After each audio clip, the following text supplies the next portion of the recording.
They say the eye patch doesn't make the man, but in the case of Moshe Dayan, it definitely doesn't hurt. Dayan, the widely loved Israeli military hero and politician, was the original Sabra bad boy. His lawlessness was both legendary and scandalous, ranging from numerous romantic affairs to illegal excavating and looting of ancient artifacts. But he's best known for his military leadership, especially during the Six-Day War of 1967, when Israel was fighting for its very existence against 4 of its Arab neighbors. So, who was Moshe Dayan? What role did he play in this famous war, and what legacy did he leave?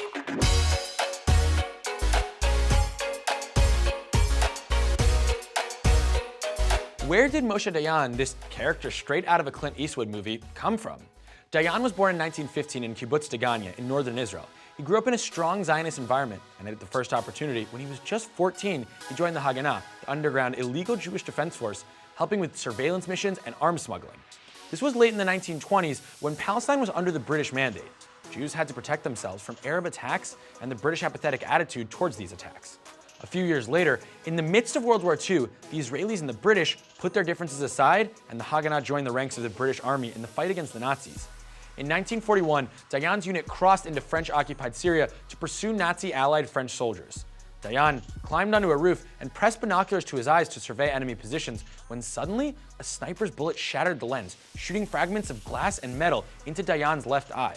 From then on, Dayan sported the swashbuckling black eye patch that would soon become his trademark. It took a few years for Dayan to get used to life with one eye. He later wrote that his disability caused him serious psychological pain, and at first, he hated the attention the eye patch brought him. Despite his pain, he quickly climbed the ranks of the Haganah, serving as a commander in the Israeli War of Independence in 1948. Soon after, Prime Minister David Ben-Gurion appointed Dayan as military commander of the Jewish-controlled areas of Jerusalem. In 1949, Dayan negotiated a truce between Jordan and Israel, and in 1953, he was promoted to IDF Chief of Staff. Despite its victory in the war, the new country was small and fledgling, and one of Dayan's early challenges was to figure out what to do about the Fedayeen, terrorists who crossed over from Jordan and Egypt to attack Israeli citizens. His solution brought him fame and acclaim at home. Unit 101, the first Israeli special ops team, specialized in nighttime cross-border retaliation raids aimed at discouraging future attacks.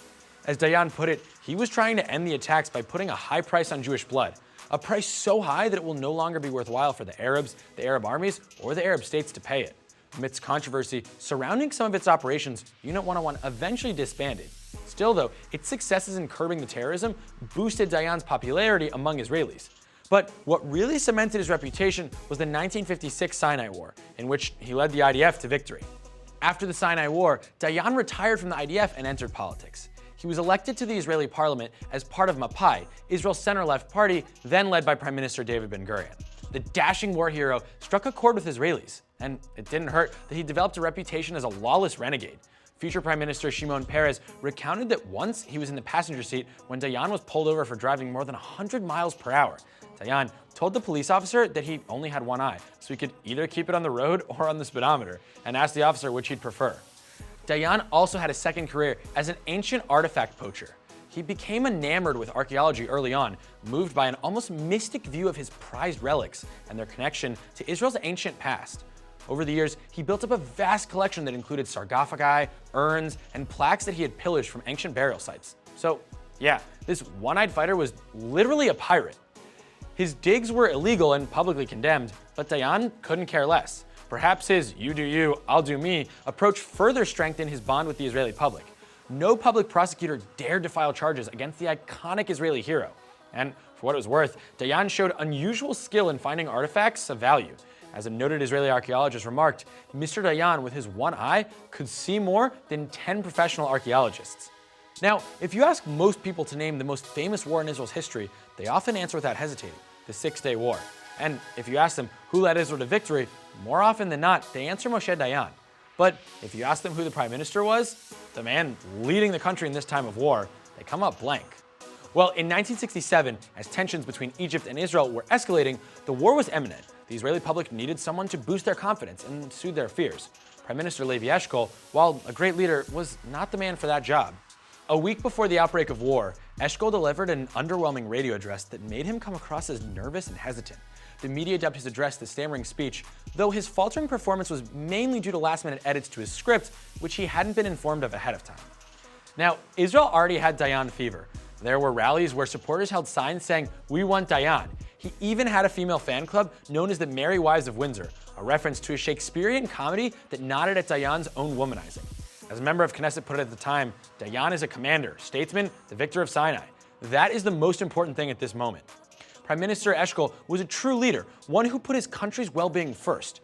He realized that public morale needed a big boost, and he knew who could deliver it. To his credit, Eshkol formed a unity government and brought Dayan into his cabinet as defense minister. He did so just in time, a few days before the Six-Day War broke out. Dayan had his work cut out for him. Egypt's President Gamal Abdel Nasser was very vocal about destroying Israel, and the odds were stacked against the Jewish state. Egypt, Syria, and Jordan had more than double the tanks and aircrafts that Israel had. Ben-Gurion, now retired, reportedly sent a message to the cabinet saying that Israel couldn't go to war without a foreign ally. To which an exasperated Dayan said, "Then let Ben-Gurion go find us an ally. I'm not sure we'll still be alive." Israel was in panic mode. Schools shut down, public transportation was halted, and mass graves were dug in anticipation of the war. Dayan worked with Yitzhak Rabin, then IDF chief of staff, on a strategy. Egypt and its allies were expected to attack at any moment. The Israeli plan was to beat them to it by carrying out a series of perfectly timed, secret preemptive strikes. In the early morning of June 5th, 200 IDF fighter planes took off, flying only 60 feet above the sea to avoid radar detection, in complete radio silence, heading towards Egypt's air bases. In just 30 minutes, Israel destroyed 204 Egyptian planes, and in another 2 waves, they destroyed 134 more, virtually wiping out Egypt's air force. Israeli tanks, which were outnumbered by the Egyptian tanks, then swept through the Sinai Desert, defeating Egypt's armored divisions in a few days. When the dust of war settled less than a week later, the IDF had tripled Israel's size. They had seized control of the entire Sinai Peninsula and the Gaza Strip from Egypt, the Golan Heights from Syria, and the West Bank, including East Jerusalem and the Old City, from Jordan. You've probably seen iconic pictures from the conquest of the Old City. But how did it go down? For the previous 19 years, Jerusalem had been divided. In 1948, Jordan had occupied the eastern part of the city, which included the Old City and the Temple Mount. Under Jordanian rule, Jews were evicted from the Jewish quarter, synagogues were destroyed, and the ancient cemetery in the Mount of Olives was vandalized. Now, capturing the Old City had never been part of the plan. In fact, Israel had even sent a message to King Hussein that if Jordan refrained from attacking, Israel would do the same. But Jordan had attacked, and as IDF soldiers battled Jordanian soldiers in Jerusalem, they found themselves closer and closer to the Old City. And Moshe Dayan decided to seize this historic opportunity. Early in the morning of June 7th, Dayan commanded Israeli paratroopers to advance on the Old City. The battle was over by mid-morning when the announcement was made on the radio, Har Habayit Beyadenu, the Temple Mount is in our hands. For the first time in nearly 2 decades, Jews could pray at the Western Wall, and for the first time in 2,000 years, Jerusalem was back in sovereign Jewish hands. Dayan was one of the first Israelis to set foot on the reclaimed site that day. And image-conscious and media-savvy as ever, he made sure to have his photograph taken over and over. He posed walking down the street, standing in front of the Western Wall, rubbing shoulders with soldiers, and so on. Dayan went viral when the photos of him, Rabin, and General Uzi Narkis strutting down the Old City streets quickly spread. The site had been deemed too dangerous for Prime Minister Eshkol to visit at first, and he arrived later in the evening. Eshkol, delighted with the outcome of the war, was less enthusiastic about the general acclaim surrounding Dayan. His military secretary was furious too, claiming that Dayan stole all the glory. Sure, there are some photos of Eshkol talking to soldiers in the field, in the south and the north, but what's that compared to Jerusalem? Dayan rose to iconic status in Israel and abroad in the months and years that followed the Six-Day War. He epitomized the image of military heroism for Israel. Today, despite his later failures in the Yom Kippur War, Dayan is still best known for the role he played in bringing Jerusalem back to the Jewish people.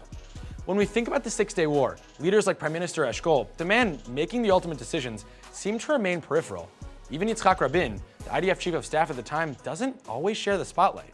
It's the image of Dayan that is seared into our memories, and that says a lot about how we think of heroism.